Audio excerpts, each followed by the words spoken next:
법원이 공천 개입 의혹의 핵심 인물인 명태균 씨와 김영선 전 의원을 구속했습니다. 구치소에서 대기하던 두 사람은 곧바로 수감됐는데요. 이번 구속으로 검찰 수사가 탄력을 받을 전망입니다. 첫 소식 박종혁 기자가 보도합니다. 법원이 명태균 씨와 김영선 전 의원의 구속영장을 발부했습니다. 범죄가 소명됐고 증거인멸 우려가 있다는 검찰의 판단을 받아들인 겁니다. 구치소에서 대기하던 두 사람은 곧바로 수감됐습니다. 두 사람은 영장 심사를 마치고 나오면서 취재진의 질문에 답하지 않고 구치소로 향했습니다. 어떤 내용 좀 충분히 얘기하셨나요? 오늘 심사에서 어떤 부분 위주로 소명하셨습니까? 일관되게 혐의를 전면 부인하던 모습과는 대조적입니다. 검찰은 두 사람 사이에 오간 7,600여만 원은 창원 의창구 국회의원 보궐선거의 공천 대가라고 보고 있습니다. 이 돈은 김 전 의원의 세비로 재작년 8월 이후 16차례에 걸쳐서 강혜경 씨 통장을 거쳐 명 씨에게 전해졌다는 게 검찰의 분석입니다. 검찰은 또 두 사람이 공모해 이른바 공천 장사를 했다고 판단했습니다. 정치적 배경을 과시해 공천을 미끼로 지방자치단체장과 광역시 의원 예비후보 2명에게 2억 4천만 원을 받았다는 겁니다. 두 사람은 모두 영장실질심사에서 혐의를 부인한 것으로 전해졌습니다. 두 사람의 구속으로 수사 과정에서 불거진 의혹에 대한 검찰 수사는 탄력을 받을 전망입니다. 대통령 부부의 공천 개입 의혹과 창원 제2국가산단 지정에 명 씨가 개입한 의혹 등 수사에 속도가 붙을 것으로 보입니다. 공천 관련 의혹을 밝히기 위해 재작년 당시 당대표였던 이준석 의원 등 전현직 여당 관계자들에 대한 조사도 이뤄질 것으로 보입니다. 이런 가운데 두 사람에게 돈을 건넨 혐의를 받는 지방선거 예비후보자 2명의 영장은 기각됐습니다. 법원은 범죄 성립 여부에 다툼이 있고 피의자의 방어권을 보장할 필요가 있다고 밝혔습니다. YTN 박종혁입니다. 2년 전 재보궐선거 때 윤 대통령의 개입으로 공천 원칙까지 바뀌었다는 의혹이 제기되자 당시 공천 책임자였던 국민의힘 윤상현 의원은 허황된 소설이라고 일축했습니다. 개혁신당 이준석 의원의 입에선 새로운 의혹이 제기됐는데 2022년 지방선거 당시 대통령이 시장이나 구청장 공천도 언급했다고 주장했습니다. 김다연 기자가 보도합니다. 국민의힘 공천관리위원회가 김영선 전 의원 전략 공천을 발표한 건 지난 2022년 5월 10일입니다. 하루 전 명태균 씨는 당시 당선인 신분이던 윤석열 대통령과 통화를 합니다. 당 대표였던 이준석 의원이 명 씨에게 전략 공천이 아닌 다른 후보랑 경쟁하는 경선으로 가는 분위기라고 전하면서 이 같은 통화가 이뤄진 거로 분석됩니다.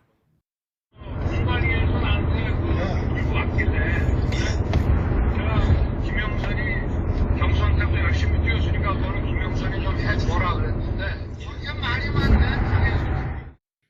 결국 대통령이 결정적 역할을 하면서 공천 원칙이 경선에서 전략 공천으로 바뀌었다는 게 의혹의 핵심입니다. 이에 당시 공천관리위원장이었던 윤상현 의원은 애초에 경선하기로 결정했던 적이 없다고 반박하며 공천과 관련해선 대통령 부부와 소통한 적이 없다고 거듭 목소리를 높였습니다. 경선에서 전략공천으로 변했다, 바뀌어졌다. 이 말 자체가 거짓말입니다. 한마디로 허황된 소설 같은 얘기예요. 경선으로 정해진 적이 한 번도 없습니다.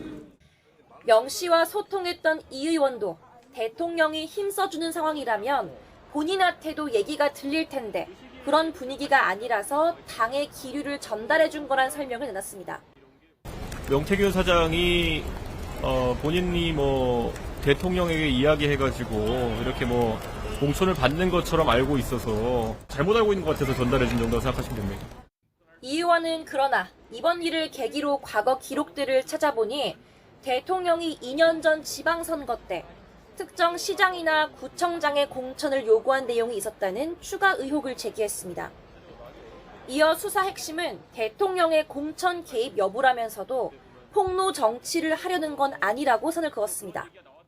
대통령께서 어느 도당위원장이 이준석이 말을 안 듣는다고 대통령에게 읍소해가지고 저한테 특정 시장 공천을 어떻게 해달라고 하신 적도 있고 다만 본인이 명 씨로부터 무상 여론조사를 받았다는 의혹은 강하게 부인했는데 제보자 강혜경 씨 측은 7차례 공짜로 조사를 해줬다고 재반박에 나섰습니다.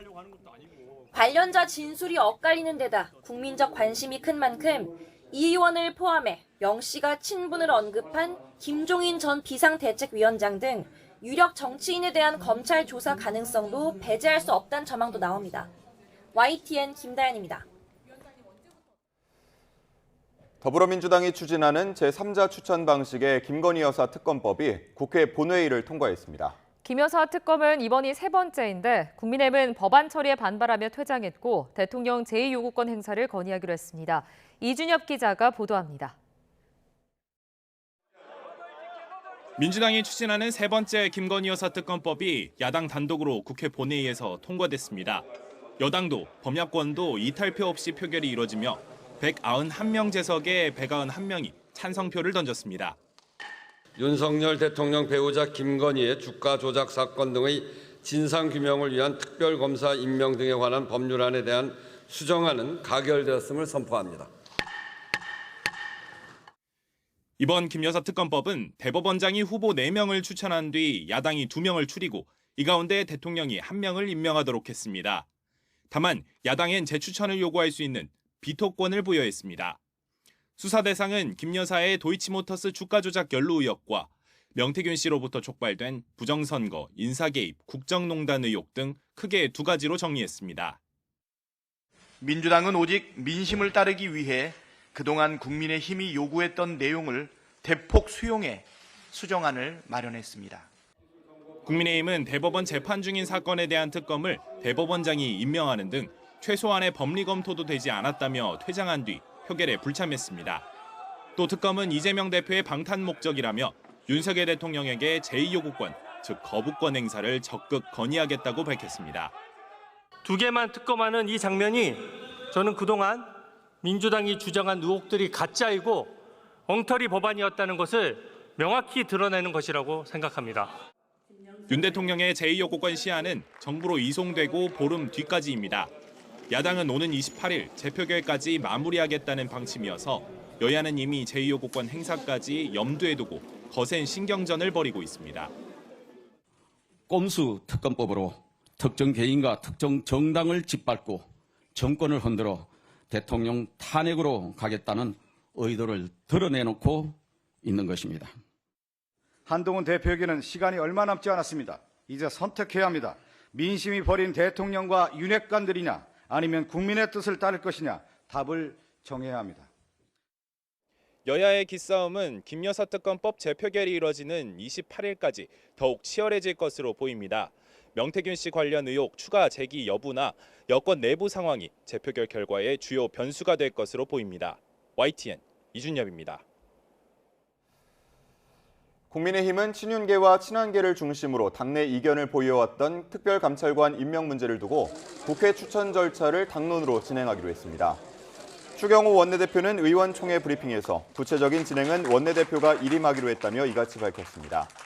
추 원내대표는 또 국회 본회의를 통과한 야당 주도의 3번째 김 여사 특검법에는 대통령에게 제2요구권 행사를 강력하게 건의할 것이라고 말했습니다. 더불어민주당은 국민의힘이 대통령실 특별감찰관 임명을 위한 후보 추천 절차에 나서겠다고 발표하자 김건희 여사 문제를 해결하기 위한 근본 대책이 아니라며 부정적인 반응을 보였습니다. 조승래 수석대변인은 국회에서 기자들과 만나 특별감찰관은 범죄 혐의를 감찰해 수사기관에 넘기는 역할을 하는데 김 여사 의혹은 이미 감찰이 아닌 수사 대상이라며 이같이 밝혔습니다. 이어 수사 대상을 감찰한다는 건 말이 안 된다며 김 여사를 둘러싼 여러 의혹은 특별감찰관으로 정리할 수 없다고 거듭 강조했습니다. 김문기 처장은 개인적으로 시장 재직 때 아셨습니까? 제가 시장 재직 때는 몰랐고요. 네. 그러니까 뭐 하위 직원이었어요. 만약에 안 해주면 직무유기 뭐 이런 걸 문제 삼겠다고 협박을 해서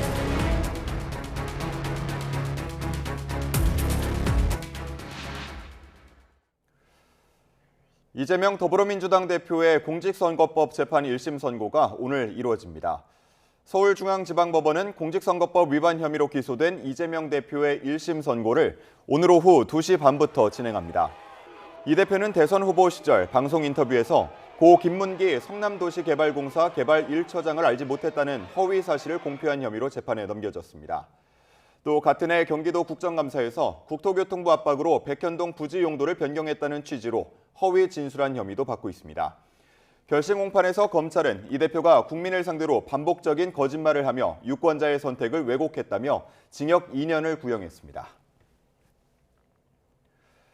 이재명 대표의 선거법 위반 혐의에 대한 이번 판단은 기소 2년 만에 나오는 것입니다. 심리가 진행 중인 4개 재판 가운데 처음으로 선고가 이뤄지는 건데 25일엔 위증교사 의혹도 1심 선고가 예정돼 있습니다. 김태원 기자입니다. 이재명 대표 측과 검찰은 재작년 9월부터 무려 2년 2개월 동안 모두 27차례 공판에서 공방을 벌였습니다. 이 대표 측이 모든 혐의를 부인하는 반면 검찰은 혐의 입증을 위해 1만 쪽, 모두 20건 분량에 달하는 수사 기록을 준비해오는 등 사실관계와 법리를 두고 팽팽히 맞서온 탓입니다. 외부적인 문제도 있었습니다. 이 대표가 지난해 단식투쟁과 국정감사 등으로 법원에 불출석하며 기일이 여러 차례 밀렸고 재판은 2달 동안 사실상 공전했습니다. 올해 초엔 재판장이던 강규태 전 부장판사가 갑자기 사직하면서 또 한 번 심리가 중단됐습니다. 선거법에서는 선거사범에 대한 1심 선고를 기소 6달 안에 내려야 한다고 규정하고 있지만 여러 이유로 미뤄지면서 강행 규정이라는 말이 무색하게 법정 시한을 4배나 넘기게 된 겁니다. 다만 지난 대선 이후 이 대표가 기소된 여러 의혹 가운데에서는 진도가 가장 빠릅니다. 이 대표와 관련해선 현재 모두 7개 사건으로 4개 재판이 진행 중인데 법원의 판단을 받는 것은 이번이 처음입니다. 다음으로 진척이 빠른 건 위증교사 재판으로 당장 오는 25일 1심 선고가 예정돼 있습니다. 이번 달로 2개 재판의 1심 절차는 마무리되지만 검찰과 이 대표가 치열하게 유무죄를 다투은 점 등을 고려하면 양측 공방은 항소심으로 이어질 것이란 전망이 지배적입니다. 또 남은 재판들도 1심 심리가 한창 진행 중인 만큼 이 대표를 둘러싼 사법 리스크는 한동안 계속될 것으로 보입니다. YTN 김태원입니다. 이재명 더불어민주당 대표의 1심 선고를 앞두고 법원에는 팽팽한 긴장감이 감돌고 있습니다. 선고 전후 법원 주위로 수천 명이 참석하는 집회들이 예정된 건데 법원과 경찰은 만일의 사태에 대비해 총력을 기울이고 있습니다. 김철희 기자입니다.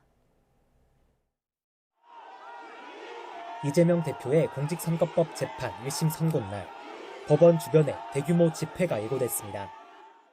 이 대표를 지지하는 단체가 5천 명이 참가하는 집회를 신고한 데 이어 보수단체도 이 대표 규탄 집회에 1,000명이 참석할 거라고 알린 겁니다. 많은 인파가 몰릴 것으로 예상되자 법원은 질서유지 계획을 수립하고 청사보안관리대를 특별 편성했습니다. 평소보다 더 많은 수의 보안 요원을 법정 내부와 통로뿐 아니라 이 대표가 오가게 될 동선마다 배치한다는 계획입니다. 법원 관계자는 다른 중요 재판에서도 보안 요원을 증원해오긴 했지만 이번에는 이보다 더 많은 수를 투입할 예정이라고 설명했습니다. 선고 뒤 만일의 사태에 대비하기 위해 재판부 판사 3명의 퇴근길 경우에도 법원 보안 요원이 투입되는 것으로 알려졌습니다. 여기에 더해 선고 법정도 기존 재판이 진행되던 30여 석 규모의 소법정이 아닌 100여 석 규모의 중법정으로 옮겼습니다. 선고 시각 중법정 주변 다른 법정에 예정된 재판이 없어 방청객 대상 보안 검색이 더 꼼꼼히 이뤄질 수 있을 것으로 보입니다. 생중계는 무산된 가운데 추첨을 통해 선발된 일반인 36명이 법정에서 1심 선고를 직접 지켜볼 예정입니다. 이와 별개로 경찰 역시 법원 안팎의 안전 확보에 주력한다는 방침입니다. 선고 결과에 흥분한 시위대가 법원 안으로 난입하거나 찬반 집회 참가자들이 서로 충돌하는 등 비상 상황에 대비해 평소보다 더 많은 경력이 서초동 곳곳을 지킬 전망입니다. YTN 김철입니다. 지난 대선 경선 당시 경기도 법인카드로 당내 인사 등의 식사비를 결제한 혐의를 받는 민주당 이재명 대표의 아내 김혜경 씨가 1심에서 벌금 150만 원을 선고받았습니다. 재판부는 김 씨의 묵인 아래 수행비서가 기부행위를 한 것으로 보인다며 공모 관계를 인정했는데 김 씨 측은 항소 계획을 밝혔습니다. 정현우 기자가 보도합니다. 민주당 이재명 대표의 부인 김혜경 씨가 공직선거법 위반 혐의로 재판에 넘겨진 지 9개월 만에 1심 선고 결과가 나왔습니다. 김 씨는 경기도지사였던 이 대표가 대선 경선에 출마한 지난 2021년 8월 민주당 전현직 의원 배우자 등 6명의 식사비 10만 4천 원을 경기도 법인카드로 대신 결제한 혐의로 재판을 받아왔습니다. 1심 재판부는 김 씨에게 벌금 150만 원을 선고했습니다. 당시 카드를 사용한 수행비서 배 씨와의 공모 관계를 인정한 겁니다. 재판부는 배 씨가 자신의 이익 때문에 식사비를 결제할 동기는 없었고 오히려 김 씨에게 이득이 되는 행위였다며 결국 배 씨는 김 씨의 묵인이나 용인에 따라 행동했을 것으로 봤습니다. 재판부는 또 비슷한 시기에 있던 또 다른 식사 모임의 결제 내역 등을 보더라도 각자 결제 원칙이 잘 지켜지지 않은 것으로 봤는데 이 과정에서 김 씨와 통화한 뒤 배 씨가 결제를 지시한 점 등을 근거로 김 씨가 배 씨의 결제 사실을 충분히 인식했을 것으로 봤습니다. 재판부는 이 같은 행위는 당시 공무원이던 배 씨를 통해 기부 행위를 한 것으로 선거의 공정성이나 투명성을 해할 위험이 있었다고 평가했습니다. 그런데도 김 씨는 범행을 부인하며 배 씨에게 책임을 전가하려는 모습을 보였다고 지적했습니다. 김 씨는 취재진 앞에 섰지만 재판 결과에 대해 아무 말도 하지 않았습니다. 김 씨 측은 1심 재판부가 공모했다는 증거가 없는데 간접적인 정황만으로 유죄 판결을 내렸다며 항소하겠다고 밝혔습니다. 그런 추론에 의한 또는 추측에 의한 유죄 판결이 아닌가라는 생각이 듭니다. 항소심에서는 소위 검찰이 정황이라고 주장했던 부분에 대해서도 하나하나 밝혀서 검찰 역시 항소 여부를 검토하고 있는데 이번 판결로 김 씨 자택에 배달된 과일과 샌드위치를 경기도에서 일괄 결제하고 포장 음식을 경기도 법인카드로 결제한 것으로 확인됐다며 이 같은 내용을 진행 중인 수사에도 반영하겠다고 말했습니다. 이런 가운데 김 씨는 만약 벌금 100만 원 이상인 1심 형량이 대법원에서 확정된다면 5년 동안 선거권이 박탈돼 이 대표 지원 유세 등이 불가능해질 수 있습니다. YTN 정현우입니다. 코스피가 닷새 만에 겨우 반등에 성공했지만 대장주인 삼성전자가 5만 원 아래로 떨어지면서 4년 5개월 만에 이른바 4만 전자가 됐습니다. 원달러 환율은 외환 당국이 구두 개입에 나섰는데도 불구하고 여전히 1,400원대 고공행진을 이어갔습니다. 류한웅 기자가 보도합니다. 장중 51,800원까지 오르며 52,000원대 진입을 시도하던 삼성전자가 장 후반 급락하며 49,900원으로 마감했습니다. 외국인이 4,774억 순매도를 하며 주가가 급락했고 4년 5개월 만에 4만 전자로 추락했습니다. SK 하이닉스 역시 5% 이상 하락하며 17만 닉스로 주저앉았습니다. 그렇지만 코스피는 기관이 순매수로 지수 상승을 이끌며 5일 만에 반등에 성공했습니다. 반면 코스닥 지수는 외국인과 개인의 순매도 속에 4일째 하락 행진을 멈추지 못했습니다. 11시 6분 기준으로 1,409.3원까지 올랐던 원달러 환율은 소폭 하락했습니다. 아침 일찍 경제부총리를 비롯해 한국은행 총재와 금융위원장, 대통령실 경제수석이 모여 비공개 간담회를 연 뒤 7개월 만에 구두 개입에 나서며 상승세가 꺾였지만 그래도 1,400원대를 유지했습니다. 최상목 경제부총리는 간담회 직후 보도자료를 통해 외환시장 변동성이 과도하게 확대되는 경우 적극적 시장 안정 조치를 적기에 신속히 시행하겠다고 밝혔습니다. 대외경제정책연구원은 기자 간담회를 열고 최근 원달러 환율이 세계적 추세를 반영한 것이라며 고환율 기조가 이어질 것으로 전망했습니다.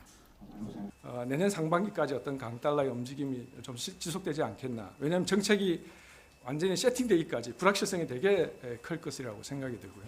그런데 이제 실제 정책이 진행되는 과정에서는 지금 우려했던 수준보다 훨씬 더 강하게 갈 것이냐는 제가 보기에는 그거보다는 약해질 가능성이 있고. 따라서 내년 환율은 상반기까지 오르고 하반기에 내려가는 상고하저 흐름을 보일 것이라고 대외경제정책연구원은 예측했습니다. YTN 유환홍입니다. 한 줄 뉴스입니다. 국책연구원인 대외경제정책연구원은 내년 세계 경제 성장률 전망을 종전 대비 0.2%포인트 낮춘 3%가 될 것으로 전망했습니다. 중흥건설그룹의 100억 원대 계열사 부당 지원 의혹에 대해 공정거래위원회가 제재 절차에 착수했습니다. 자동차관리법과 자동차 손해배상보장법 개정안이 국회 본회의를 통과하면서 앞으로 운전자 등이 직접 사고 관련 기록을 확보할 수 있게 됩니다. 또 페달을 비추는 블랙박스 등을 달면 보험사가 보험료를 할인해 줄 수 있는 법적 근거도 마련됐습니다. 관리 미흡으로 민감한 개인정보 영상 유출 사고를 막지 못한 사업장에 과징금을 부과하는 등 IP 카메라의 보안 강화 방안이 수립됩니다. 내년 6월부터 아파트를 지은 지 30년이 넘었다면 안전진단을 통과하지 않더라도 재건축에 착수할 수 있게 돼 재건축 사업 기간이 지금보다 3년가량 줄어들 전망입니다. 내년 오피스텔 기준 시가가 0.3% 하락해 2년 연속 내림세를 보이고 상업용 건물은 0.5% 오를 것으로 전망됩니다. 기획재정부는 내년부터 국내 기업이 일본과 호주, 뉴질랜드에 수출할 때 수출자와 생산자가 원산지 증명서를 직접 발급할 수 있다고 밝혔습니다. 대구 군위군에 있는 한우 농장에서 럼피스킨이 발생해 올해 럼피스킨 발병 사례가 모두 18건으로 늘었습니다. 한국소비자원은 캠핑 바비큐용 소시지의 포화 지방과 나트륨 함량이 상대적으로 높아 한 번에 과다 섭취하지 말아야 한다며 주의를 당부했습니다. 최근 3년 동안 공기업과 공공기관에서 여성 임원 수는 10.7% 줄었고 비중도 22.9%에서 20.6%로 하락했습니다. 지금까지 한 주 뉴스였습니다. 이른바 불수능이었던 지난해와는 달리 올해 수능의 국어와 수학, 영어 과목은 모두 쉬웠다는 평가가 나옵니다. 네, 킬러 문항은 출제되지 않았지만 과목별로 한두 개 정도 까다로운 문항이 출제됐는데 변별력을 확보할 수 있을지가 관건입니다. 백종규 기자의 보도입니다. 올해 수능 기조 역시 킬러 문항 배제였습니다. 소위 킬러 문항을 배제하였으며 공교육 과정에서 다루는 내용만으로도 변별력을 확보할 수 있도록 출제하였습니다. EBS 연계율을 50% 이상으로 높였고 공교육 과정에서 다루는 내용만으로 출제했다는 겁니다.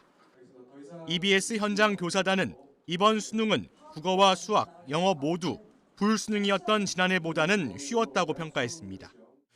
전체적으로 보면 좀 쉽다라고 느낄 수 있는 부분들이 분명히 있지만 변별력 있는 문항들은 과목별로 반드시 제시가 되었다라는 점을 다시 한번 강조드립니다.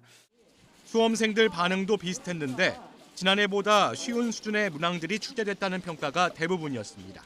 국어랑 영어에서는 크게 막 심오한 단어 뭐 이런 어려운 해석 같은 거는 없었던 것 같고 수학도 막 지나친 계산이나 그런 건 크게 없었던 것 같아서 체감 난이도는 확실히 전년도보다 괜찮았던 것 같아요. 완벽하게 아예 못 풀겠다 하는 문항은 없어진 것 같아요. 걱정은 변별력 확보가 충분히 될 것인가 하는 점입니다. 이번 수능은 의대 정원 확대로 상위권 N수생들이 21년 만에 가장 많았는데 수능이 쉬워지면 동점자가 속출할 가능성이 있습니다. 입시 업계에서도 결국 상위권에서는 한두 문항으로 당락이 갈릴 수 있다고 내다보고 있습니다. 같은 1등급 안에 들어왔다 하더라도 그 표준 점수에 해당하는 구간대 학생이 몇천 명이 된다라고 하면은 사실은 경쟁력을 잃게 되는 거죠. 당장 이번 주말부터 수시 지원 대학별 고사가 진행되는 가운데 가채점 결과 쉬운 수능으로 판별되면 상당수가 수시 지원을 포기하고 정시로 방향을 돌릴 가능성도 있습니다. YTN 백종규입니다. 수능 국어 영역 지문에 적힌 인터넷 주소가 윤석열 대통령 퇴진 안내 사이트로 연결돼 논란을 빚은 가운데 경찰이 진상 파악에 나섰습니다. 경찰청 국가수사본부는 해당 인터넷 사이트가 해킹된 것은 아닌 것으로 판단된다며 충북경찰청 수사과에서 자세한 진상을 확인할 예정이라고 밝혔습니다.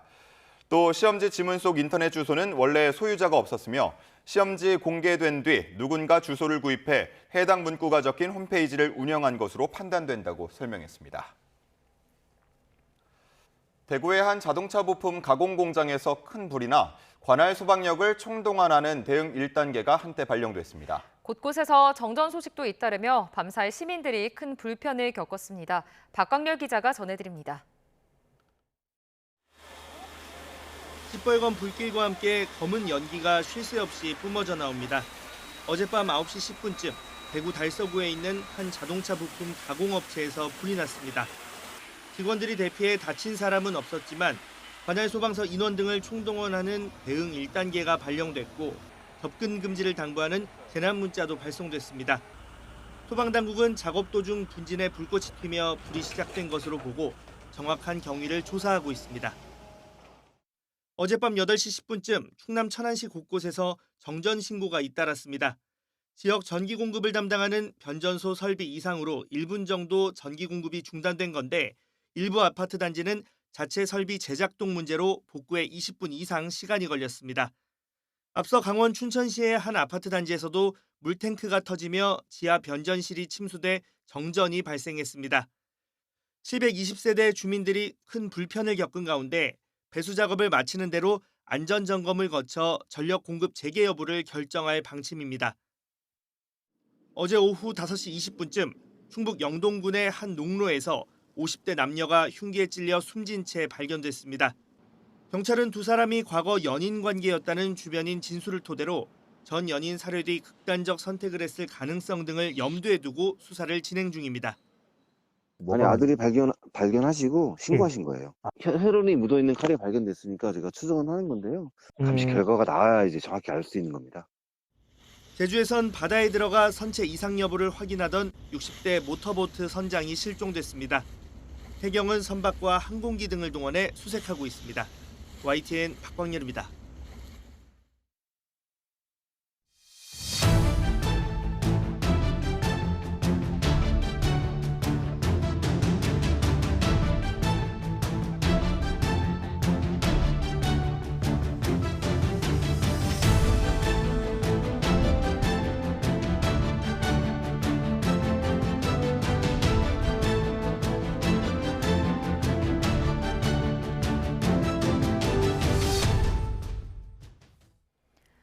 라파엘 그로시 국제원자력기구 사무총장이 대표단을 이끌고 이란 테헤란을 방문해 이란 측과 핵 문제를 논의했습니다. 그로시 총장은 아바스 이락치 이란 외무장관과 모하마드 에슬라미 이란 원자력 청장을 각각 면담했습니다. 그로시 총장은 이란의 우라늄 농축 농도 상향과 핵시설 사찰 거부에 대한 우려와 경고를 전달하고 핵 위기 완화를 위한 획기적 해법을 모색하는 데 주력한 것으로 보입니다. 그로시 총장은 에슬라미 청장과의 공동 기자회견에서 갈등과 전쟁을 막을 수 있는 구체적이고 가시적인 결과를 도출해야 한다고 강조했습니다. 또 이스라엘을 향해서는 이란 핵시설이 공격을 받아서는 안 된다고 언급하기도 했습니다. 이스라엘군이 시리아에 있는 팔레스타인 무장조직 이슬라믹 지하드를 겨냥한 공습을 감행해 30여 명이 숨지거나 다쳤습니다. 시리아 국영 SANA 통신에 따르면 현지 시간 14일 오후 이스라엘군이 시리아 수도 다마스쿠스의 외곽인 마제와 쿠드사야 지역을 폭격해 15명이 숨지고 16명이 다쳤습니다. 이스라엘군은 성명에서 시리아에 있는 이슬라믹 지하드 테러 시설과 지휘센터를 공격했다며 공습 사실을 확인했습니다. 러시아군이 우크라이나 북동부 하르키우주의 요충지 쿠르스크 외곽에 집결해 우크라이나군과 전투를 벌이고 있다고 러시아 매체들이 보도했습니다. 러시아가 내세운 하르키우 수장 비탈리 간체프는 관영 타스 통신 등에 쿠판스크 외곽의 진지를 구축하기 위해 계속 노력하고 있다며 이 지역 북동쪽과 남동쪽에서 공격이 이어지고 있다고 밝혔습니다. 러시아 군사 전문가 안드레이 마로치코는 타스 통신에 러시아군이 쿠판스크 인근 철도를 따라 진격해 이 지역 외곽에 진입했다고 전하고 상당히 치열한 총격전이 있었던 것을 확인했다고 밝혔습니다. 도널드 트럼프 미국 대통령 당선인이 곧 우크라이나 평화특사를 임명해 러시아와 종전 협상을 이끌 것으로 예상된다고 폭스뉴스가 현지 시간 13일 복수의 소식통을 인용해 보도했습니다. 한 소식통은 신뢰성 있는 아주 고위급 특사를 보게 될 것이며 그는 해결책을 찾고 평화적 합의에 도달하도록 만드는 임무를 맡게 될 것이라고 전했습니다. 미국 노동부는 지난주 신규 실업수당 청구 건수가 21만 7천 건으로 한 주 전보다 4천 건 하락했다고 밝혔습니다. 이는 지난 5월 중순 이후 6개월 만에 가장 낮은 수치로 다우존스가 집계한 전문가 전망치 22만 건도 소폭 밑돌았습니다. 2주 이상 실업수당을 신청한 계속 실업수당 청구 건수는 10월 마지막 주간에 187만 3천 건을 기록해 직전 주보다 11,000건 줄었습니다. 미국 노동부는 10월 생산자 물가 지수가 전월 대비 0.2% 상승했다고 밝혔습니다. 이번 상승률은 다우존스가 집계한 전문가 전망치에 부합하는 것으로 1년 전과 비교했을 때 상승률은 2.4%였습니다. 에너지와 식품 등을 제외한 근원 생산자 물가 지수는 전월보다 0.3%, 1년 전보다 3.5% 각각 상승했습니다. 미국 생산자 물가 지수는 미국 내 생산자들이 상품과 서비스를 판매할 때 받는 가격 변동을 측정하며 인플레이션이나 디플레이션을 예측하는 데 중요한 지표로 사용됩니다. 오늘의 주요 재판입니다. 오늘 오후 2시 반 이재명 더불어민주당 대표의 공직선거법 위반 혐의 선고가 진행됩니다. 20대 대선 기간 이 대표가 방송 인터뷰와 국정감사에서 한 발언들이 당선을 목적으로 한 거짓말이었는지 법원 판단이 나올 예정인데요. 검찰이 법정 최고형인 징역 2년을 구형한 가운데 어떤 판단이 나올지 주목됩니다. 오전 10시엔 매주 기일이 잡혀있는 대장동 본류 재판도 이어집니다. 유동규 전 성남도시개발공사 본부장과 김만배 화천대유 대주주 등이 출석합니다. 6.25 전쟁 당시 경남 거제도 앞바다에서 수장당한 국민보도연맹 피해자 유족들에게 국가가 위자료를 지급해야 한다는 2심 판단도 나올 예정입니다. 1심에선 유족이 청구한 금액 1억 5,800만 원 가운데 1억 700여만 원을 국가가 배상하라는 결론이 나왔습니다. 오후 2시에는 중국 동포 행세를 하면서 4억 원대 아파트 분양 사기를 저지른 혐의로 재판에 넘겨진 권모 전 경인방송 회장에 대한 2심 선고도 있습니다. 1심에서 권 전 회장은 징역 2년 6개월을 받았습니다. 위안부 피해자 후원금을 횡령한 혐의로 재판에 넘겨진 윤미향 전 의원에게 징역형의 집행유예가 확정됐습니다. 기소 4년 만에 의원직 상실형이라는 최종 결론이 나왔지만 재판이 지연되면서 윤 전 의원은 임기를 모두 채웠습니다. 신지원 기자가 보도합니다. 지난 2020년 5월 이용수 할머니는 위안부 피해자를 위한 후원금이 제대로 쓰이지 않고 있다고 폭로했습니다. 정권 할머니들한테 쓰는 게 아니고 도대체 어디 쓰는지 쓰는 적이 없습니다.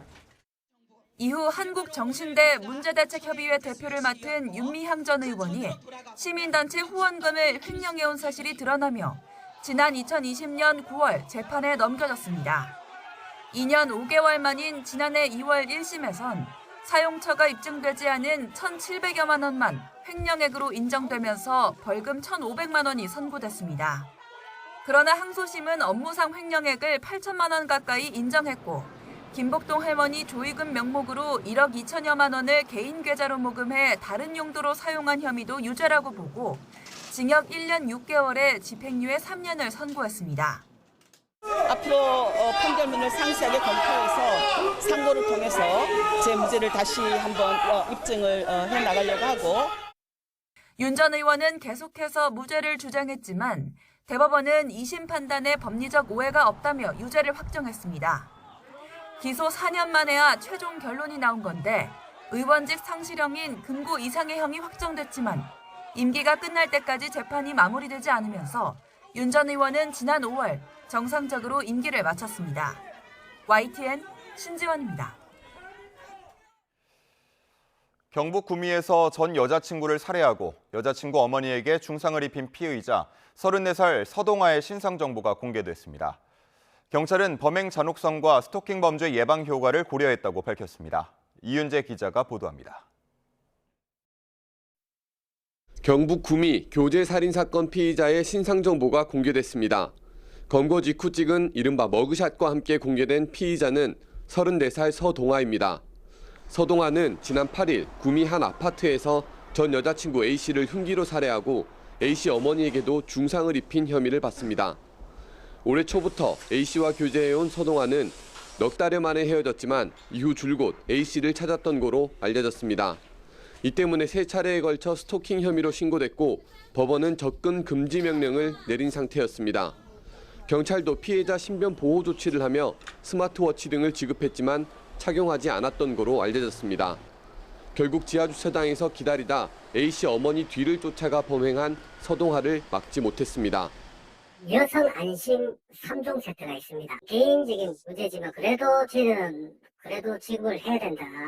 신상정보 공개 심의위원회를 연 경찰은 범행의 잔인성과 피해의 중대성, 그리고 스토킹 범죄 예방 효과를 따져 공개를 의결했습니다.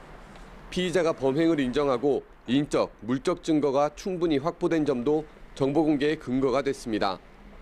경찰은 서동아에 대한 수사가 마무리 단계인 만큼 조만간 사건을 검찰에 넘길 예정입니다.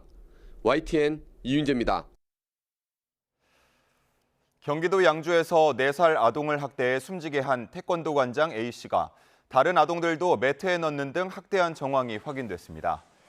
김호승 경기북부 경찰청장은 어제 기자들과 만난 자리에서 해당 관장이 다른 아동 1명을 매트에 넣어 학대하는 모습이 복원된 CCTV에서 확인됐다고 설명했습니다. 이외에도 숨진 아동에 대한 학대 피해 140여 건과 함께 다른 아동들에 대한 신체적 학대도 다수 포착됐다고 전했습니다.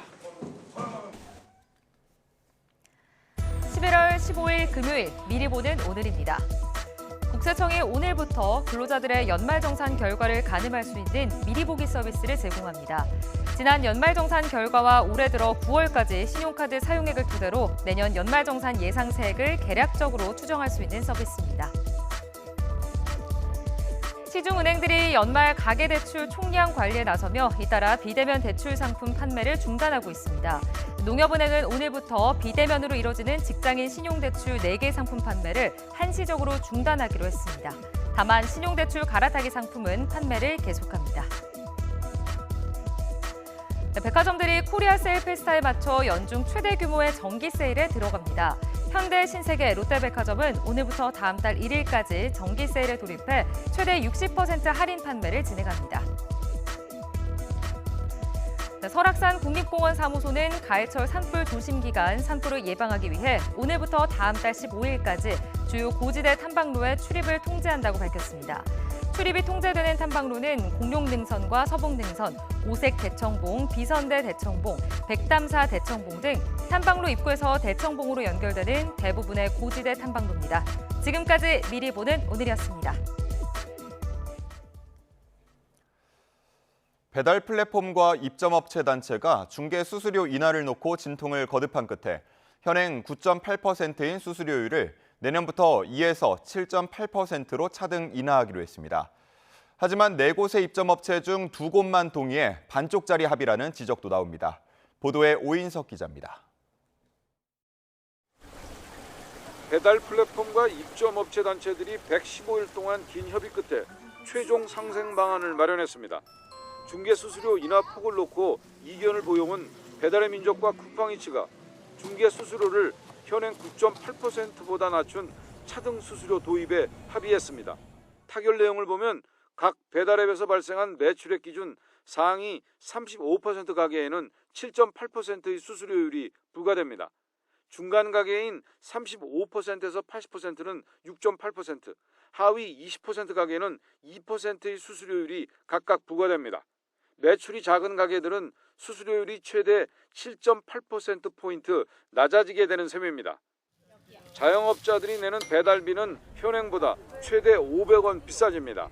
배달비 역시 매출에 따라 차등 적용돼 하위 20%는 지금처럼 최대 2,900원만 내면 됩니다. 바뀐 수수료율과 배달비는 내년 초부터 3년간 적용됩니다. 상생이 늦어지면 늦어질수록 소상공인의 피해가 클 수밖에 없다고 판단을 했고 거기에 대한 많은 위원들의 공감이 이루어졌습니다. 그래서 부족하지만은 오늘 그 수정안에 대한 부분들을 수용하기로. 최종안에 대한 입점업체 단체의 의견은 갈렸습니다. 어려움이 큰 영세 소상공인들이 많은 만큼 부족한 점이 있더라도 시행해야 한다는 의견과 입점업체 부담 완화에 충분치 않다는 의견으로 나뉘어졌습니다. 결국 반대 입장인 한국외식산업협회와 전국 가맹점주 협의회가 퇴장한 가운데 소상공인 연합회와 전국 상인연합회, 공익위원회 찬성으로 최종안이 가결됐습니다. 이에 따라 야당을 중심으로 수수료 상한제 등 법적 규제 논의가 이어질 가능성도 있습니다. YTN 오인석입니다. 남의 시선을 의식하는 문화와 평생 한 번일 경사인데 웬만하면 참는 분위기에 결혼 서비스 업체는 갑이나 마찬가지입니다. 무엇보다 깜깜이 가격이 문제인데요. 정부가 법을 만들어 가격 공개 등 관리 체계를 만들겠다고 밝혔습니다. 이승은 기자입니다. 눈 뜨고 코 베인다는 말. 결혼식을 치러본 청춘들은 실감합니다. 각 항목별 금액을 안 알려줘요. 위약금이 얼마가 발생할지도 안 알려주는데 그래서 결국 변경할 뭔가 일정을 변경하거나 업체를 변경할 상황이 돼서 문의드리면 그러면 계약금의 11%가 뭐 위약금으로 발생하세요 이러는데 전 제가 얼마에 계약했는지 몰라. 난 통으로 300만 알고. 제대로 가격 공개를 안 하니 경쟁도 안 돼서 웨딩플레이션이라는 말이 나올 정도입니다. 결혼 서비스 비용이 평균 2,500만 원인데 식장에 2천만 원, 스튜디오 촬영, 드레스 대여, 메이크업을 뜻하는 스드메에 500만 원 정도가 듭니다. 드레스 도우미도 필수, 심지어 스튜디오 촬영 시 간식 준비도 관행이 됐습니다. 업체들은 각종 항목을 쪼개서 비용을 올립니다. 예식장은 세리모니와 행사비를, 스튜디오는 사진 원본과 수정 비용을 따로 받고, 드레스는 입어보는 것도 따로 돈을 받습니다. 말로는 선택인데 사실상 필수입니다. 점심 예식을 위해 화장을 일찍 해야 하는 경우에는 얼리 스타트비를 청구합니다. 그러다 보니 스드메 업체 공개 가격은 평균 199만 원인데 실제 든 비용은 520만 원입니다. 소비자 불만 신고는 계속 늘고 있습니다. 정부는 일단 주요 업체와 함께 가격 공개를 자율적으로 추진하고 법을 만들어 의무화하기로 했습니다. 내년부터 기본 품목과 주요 선택 품목 가격을 공개하겠습니다. 향후 결혼 서비스법을 제정하고 가격 공개 지침을 마련해 이를 제도화하겠습니다. 그렇게 되면 결혼식장과 준비 대행 사업자는 사업 신고를 해야 합니다. 정부는 또 보증보험 가입도 검토하고 세부 가격과 환불, 위약금 규정이 담긴 표준 약관도 만들 계획입니다. YTN 이승은입니다. 최근 많은 인기를 얻고 있는 흑백 요리사 출신 셰프들의 요리를 맛보고 유명 요리사의 수업을 들을 수 있는 프로그램이 서울 곳곳에서 열렸습니다. 오세훈 서울시장은 서울을 글로벌 미식 관광 도시로 만들겠다며 이른바 푸드노믹스 시대를 열겠다고 선언했습니다. 차정윤 기자입니다. 서울 용산에 있는 중식당. 음식을 준비하는 요리사의 손길이 분주합니다. 먹음직스럽게 자른 고기에 달걀 흰자와 전분물을 입히고 갖가지 채소와 함께 기름에 튀겨냅니다. 달궈진 무쇠팬에 빠르게 볶아낸 뒤 특제 소스를 입히면 메뉴 완성. 서울 미식주간을 맞아 흑백 요리사의 간기 셰프가 용산 남영동의 명물인 부대 스테이크를 재해석해 만든 특별 메뉴입니다. 남영동 부대찌개 집들이 많은데 그 부대찌개 집들에서 하는 부대 스테이크라는 특별한 메뉴가 있어요. 중국 요리처럼 기름에 한번 데치고 가볍게 데치고 또 빠르게 이제 양념들이랑 볶아내는. 서울 종로에서는 지속 가능한 식단을 주제로 한 특별한 수업이 열렸습니다. 수강생들은 우리 땅에서 나고 자란 버섯과 나물, 열매 등 희귀한 재료를 살펴보며 재료 본연의 향취와 맛을 음미해 봅니다.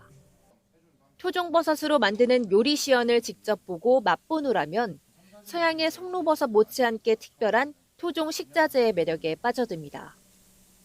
이 땅에 계절마다 나는 굉장히 다양한 재료들이 있어요. 그래서 그런 재료들을 어떻게 찾아서 먹을 수 있는지, 어떻게 요리하는지, 혹은 어떤 생산자가 그런 것들을 생산하시는지, 어떤 방식으로 하시는지 이런 것들을 같이 공부하고. 이처럼 서울 미식주간을 맞아 전국 각지 음식 문화를 소개하는 미식마켓과 외국인을 대상으로 한 김장 클래스 등 다양한 행사가 서울 곳곳에서 진행됐습니다. 오세훈 서울시장은 입맛을 잡아야 마음도 발길도 잡을 수 있다며 수도 서울을 글로벌 미식 관광 도시로 만들겠다고 선포했습니다. 푸드노믹스도 한번 같이 해봐야 되겠다. 이 음식이 굉장히 큰 역할을 문화도시에서 할 수 있는 절호의 찬스가 왔다. 시는 이번 달을 서울 미식의 달로 정하고 다양한 미식 관광 캠페인을 진행할 계획입니다. YTN 차정은입니다. 우리나라 국민이 기대 수명인 83살까지 살 경우 암에 걸릴 확률은 38%입니다. 그러니까 10명 중 4명은 살면서 한 번쯤 암에 걸릴 수 있다는 말인데요.